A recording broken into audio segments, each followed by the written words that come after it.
Hi guys, good morning. சரி, நேற்று big பாஸில் என்ன நடந்துச்சு பார்த்துடலாமா? ஏன் தண்ணியாக வடியுதுன்னு கேட்குறீங்களா? நேற்று பிக் பாஸில் ஸ்கூல் டேஸை யாவப்படுத்தி விட்டாங்க. நான் சார்லி சொன்ன மாதிரி குழந்தை பருவத்துக்கே போன மாதிரி ஒரு ஃபீல் ஆகுது. எல்லாருமே சூப்பராக பண்ணாங்க. கணக்கானும் காலங்கள் அதை வந்து யாவப்படுத்துகிற மாதிரி இருந்தது. பிக் பாஸில் எல்லாருமே ஸ்கூல் யூனிஃபார்ம்லாம் போட்டு எல்லாம் நல்லா பண்ணியிருந்தாங்க.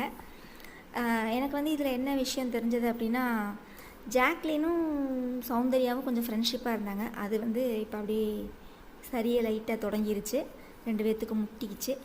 அப்புறம் அந்த ராணவை வந்து தனியாக ஒதுக்குற மாதிரி ஒரு ஃபீல் ஆகுது கைஸ். சரியா? அப்புறம் வர்ஷினி சூப்பர், பிரின்சிபல் கெத்து.